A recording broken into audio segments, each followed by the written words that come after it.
big topic amongst Falcons fans has been whether or not Atlanta will draft a quarterback, something that Terry Fontenot spoke about at the NFL owners meeting not too long ago. So I want to talk about some quarterback targets for the Falcons in the draft if they go down that path. Now, let's go back in time for a moment when Terry Fontenot spoke to the media not long ago on adding a quarterback. He said, we're definitely going to add a quarterback. We're not going into the season with two arms. So that quote right there got chopped off. And the second half of it, which I'm about to share with you guys, is very important. But when you just look at the front half of it, people have taken that and ran with Atlanta's drafting a quarterback. I'm not convinced. Here's the full quote. We're going to definitely add a quarterback. We're not going to go into the season with two arms. But it could be the draft. It could be before or after the draft.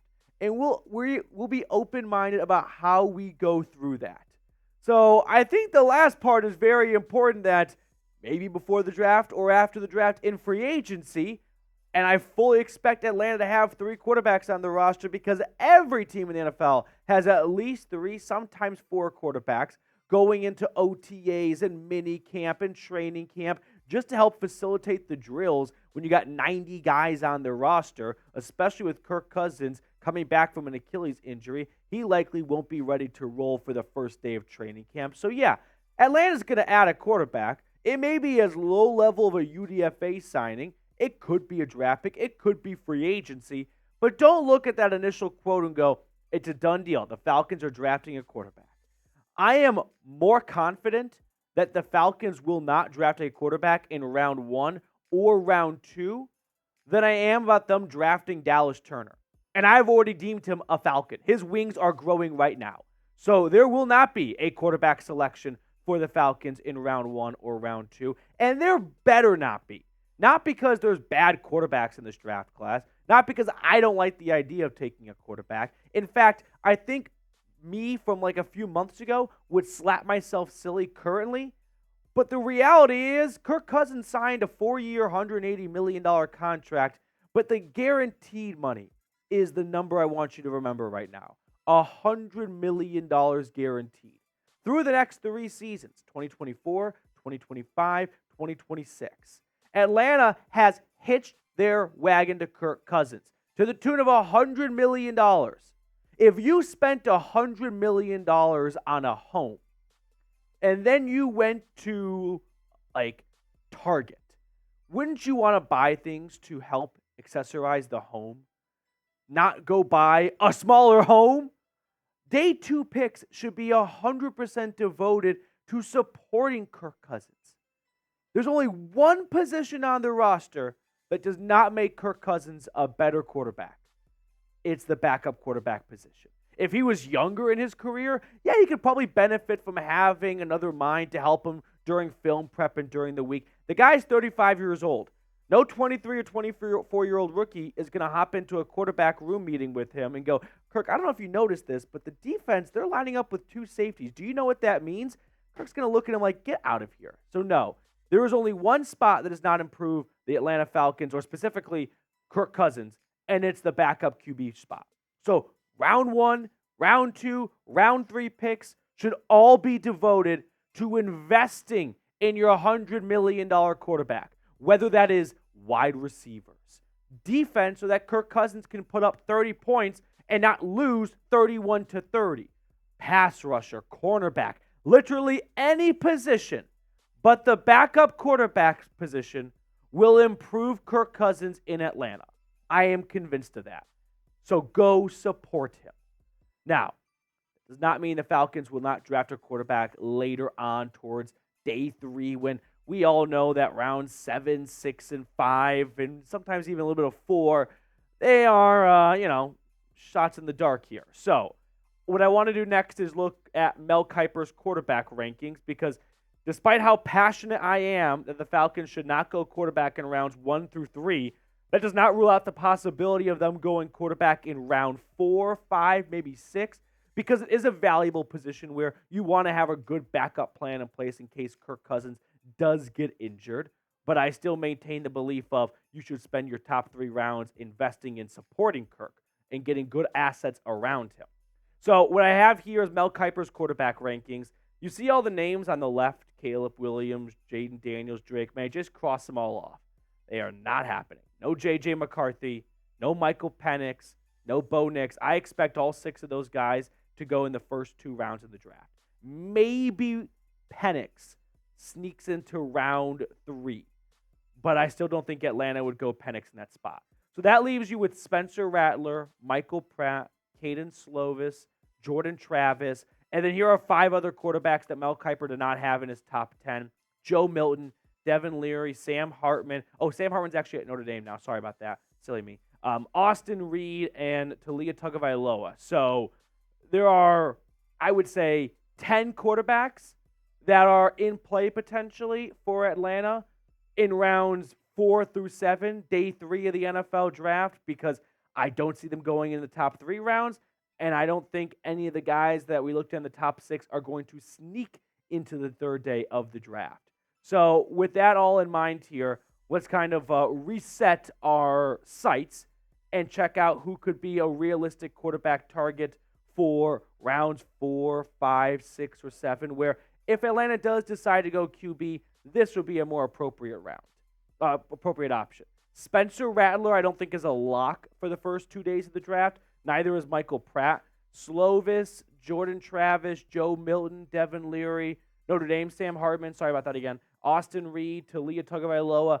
These are all guys that are going to go, in my eyes, from rounds 4 through 7 / UDFA priorities. Maybe Rattler sneaks into round 3, but I think there's a chance he might go to round 4 because there are some concerns about his antics off the field. So we're going to look at, of those 9 guys that Atlanta could be targeting, who makes the most sense for the Falcons. But first, speaking of Kirk Cousins, if you want to get a brand new Kirk Cousins jersey, go to chatsports.com/Cousins and use that link to get yourself an awesome new Falcons jersey, because there's nothing worse than going to the first game, going to a tailgate, and you're looking to your left and it's just despicable, jersey attendance right now. Don't have an old jersey. Get the brand new ones. Get a Kirk Cousins jersey. I put all that information in the comments and description of today's video. Now, I spent a lot of time going through those 9 quarterbacks to see what would be the best fit for Atlanta, because I still don't think it'll be an early selection like Spencer Rattler in round 4. So I think Jordan Travis could make some sense. I'm not super confident about this, to be fully transparent with you all. Now, he's 6'1", 200 pounds, 4-year starter at Florida State, right? Jordan Travis, if you're not a big college football fanatic, he broke his ankle at the end of the season and essentially knocked out undefeated FSU from the playoffs. Now, the pro I've got for him, above average athlete. He protects the football well, did not turn it over a whole lot his last 2 years at Florida State. He also rose the depth chart, didn't come into Tallahassee as the clear-cut starter. So he really, cut his teeth and got his way to the top of the depth chart, which is always something that teams look for when it comes to competitiveness in players. Now, the con is he's got a long injury history. It's not just the broken ankle that he suffered in November of 2023. The years prior to that, he suffered shoulder injuries on his left and right shoulder over a few seasons. So that's definitely going to knock him down a little bit in some teams' pre-draft process and scouting reports. But I think Atlanta could make a lot of sense for Jordan Travis because he has shown a lot of good things on tape. He will be turning 24 years old in the near future, but most of those guys we all just looked at are either 23 or soon to be 24. So you're not finding a lot of spring chickens with this quarterback class for day 3. But for Travis, he doesn't come to Atlanta where he's actually even remotely in consideration for the starting job. I think he's got a good opportunity to just kind of shut it down-ish, get healthy, and then really learn from Kirk Cousins and this NFL coaching staff, because there are some fine-tunings that have to be made to his game. But you know what the old saying is, you can't teach speed. And he's got the athletic traits. And that's not the same for the other quarterbacks on that list. So athleticism-wise, he checks the box. He just needs to get a little bit smarter when it comes to the X's and O's and the pre-snap decision-making and reading defenses. And he'll have time to do that as a backup for the Falcons. And I don't think he's going to cost the Falcons an early draft pick. So I think that could make a lot of sense. Now, one other name is Spencer Rattler. The reason being is the Falcons hosted Rattler on a pre-draft top 30 visit, so there's some level of interest, and my suspicion is they are looking at Rattler to think if he were to fall to us in round 4, would he be worth a draft pick, or are we just kind of wasting a pick? Now, the pro I have for him is solid arm talent, former 5-star commit, big-time player coming out of Arizona, high school-wise, then going to Oklahoma.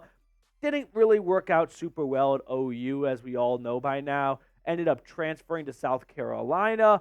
And the con is, listen, there's the facts, there's the X's and O's, there's the stats we can talk about, and then there's the human element of these players that you and I don't know very well since we have never spoken to these people in person. But by a lot of accounts, Spencer Rattler has rubbed a lot of people the wrong way. From the way he carried himself towards his end of his high school career, which I know it's high school, but the guy got suspended for the second half of his high school season. He did not do himself many favors with the way he carried himself on Netflix's QB1 documentary. And then at Oklahoma, there were questions and concerns widely reported about who he was off the field. And I think he matured and grew up a lot at South Carolina, and I think he needed that. But I still have my concerns. I don't think he's a franchise quarterback-worthy type of guy. He kind of gives me like Jay Cutler vibes, which, hey, Jay's a lot of fun. He's going to throw the ball all over the place, but there were some issues with Cutler in the NFL and his lack of maturity in times as a leader, as a quarterback, and I think Rattler is on a similar path. So I don't want to see Atlanta go Rattler in round number 3. The Falcons have 2 third-round picks. They may think Spencer Rattler is a really, really good quarterback that could be a replacement for Kirk Cousins. But to me, I just go back to the way I started this video off. Kirk Cousins has guaranteed money for 2024, 2025, and a little bit in 2026. So he's going to be here for at least as the starting quarterback the next 2 seasons. So the question becomes, do you think Spencer Rattler is such a hidden gem that he is worth spending a third-round pick on, having him sit for the first 2 years of his 4-year rookie contract, and then maybe he starts in year 3 of that 4-year rookie deal as he's approaching his mid to late 20s? I'm not going to shut the door on him because of his age. We've seen a lot of quarterbacks play really good football as they actually get older in their NFL career. Just ask Kirk Cousins about it. But to me, I just don't think this is the year to draft a quarterback. You have such a big investment made in Kirk Cousins. Like, go all in. Like, you were confident enough to give him $180 million over 4 years, guarantee 100 G's of it. Don't half-ass it. Like, don't try and hedge your bets and go, well, just in case Kirk Cousins doesn't work out, let's use an early draft pick on another quarterback. No, use one of those first, second, and third round picks you have on wide receivers, edge rushers, players that can actually step onto the field this season and provide a big impact to the team. Not a guy that's going to be a backup. If this was 2 years from now and this is like the last year of Cousins' contract, okay, not a bad idea to start thinking a few steps ahead. But I just don't think 2024 is the year to already start thinking about replacing the quarterback you just guaranteed $100 million to for the next 3 seasons. Now, which quarterback do you want to draft? Drop a name down in the comment section. I know that Michael Penix and Bo Nix are popular names for round 2. I don't think Atlanta's going to go quarterback at 43, and I don't think either guy's going to be there in round 3. Maybe if one of them falls, the Falcons feel like the value alone is just too good. But let me know down below. For me, I don't know. I'm going to go with my guy, Joe Milton. As a proud Tennessee alum, I know that Milton's got a bad rap of being an inconsistent quarterback and inaccurate and all that stuff. And listen, there's some truth to that, but he had dog water wide receivers to work with at Tennessee last season. He showed a lot of improvements in a lot of elements of his game from his first season at Rocky Top to last season. And I think Joe Milton, if he could sit behind Kirk Cousins and be a very late, because he's not going to go very early in the draft, he could provide, maybe some like specialty plays, if you will, with that cannon of an arm. All right, that will do it for us on today's show. Thank you guys so much for tuning in. I hope you enjoyed today's episode. Make sure to like the video, subscribe, drop a comment, all those cliche YouTube things, and I'll see you all tomorrow.